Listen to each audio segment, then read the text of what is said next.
What's going on? Welcome back to Financial Journey. So today I want to talk to you about the top 5 most heavily shorted EV stocks in the market as of right now. Before I get into any of that though, make sure you guys hit that thumbs up. And with that, let's get right to it. So starting off with stock number 5, you do have Workhorse. So Workhorse over this last 1 year, it is down 80.85%. 2024 down 44.67%. On Tuesday, it did go up 3.32%. So I'm filming this Tuesday evening, just kind of be aware of that. But as far as what happened on Tuesday, shorts did return about 81,000 shares. 19.99% of the free float is being shorted. 61.63 million shares overall are being shorted. Cost per hour average 13%. Utilization 92.61. And just wanted to draw your attention to this chart right here. So you do see, out of all the stocks I'm going to be talking on, this is the only one that's not at all-time highs. So again, something to possibly consider. And through Interactive Broker, short availability does indicate around 1.8 million shares available to be shorted. So again, something to consider. This is stock number 5. Moving on to stock number 4, just had their earnings. It did go down 5.56% as a result of that, but RIVN. So over this last 1 year, down 26.1%. In 2024, down 56.31%, so it's definitely had a rough time for that. But shorts did increase 911,000 shares. Most of that was actually done during the trading day. So it is fair to assume that shorts will double down tomorrow as a result of their mixed earnings. It wasn't completely all bad. They did beat on their revenue, missed on earnings per share, but still wasn't necessarily the best. But 20.13% of the free float is being shorted. That works out to be 142.5 million shares overall are being shorted. Cost per hour average is 0.9%, and utilization is 75.75%. Based on the numbers itself, obviously you can always look at the short score, so the higher the number, the higher the likelihood of a squeeze happening.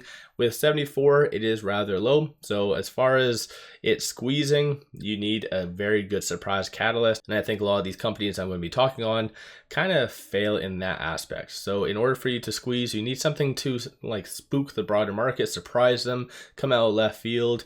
And in RIVN's case, you did see when they announced the whole, obviously the R2, the R3, shorts did return quite a lot at that stage, but since then, it's been like nothing, like no crazy catalyst, nothing like that. So again, just more of a side note. Moving on to stock number 3, Canoo, so GOEV is the ticker. Over this last 1 year, it is down 84.65%. 2024 down 56.39%.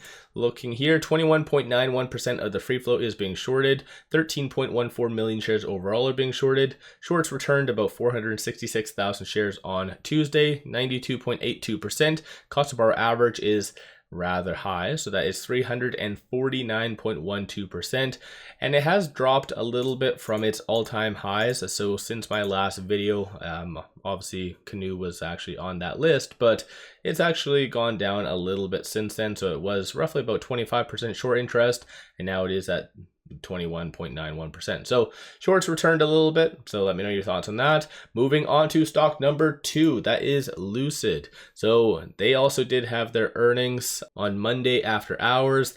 They bombed, very much so, in my opinion. Of course, some people might disagree with that, but they did go down 14.1% over this last 1 year, down 66.02%, 37.7% over this 2024 itself.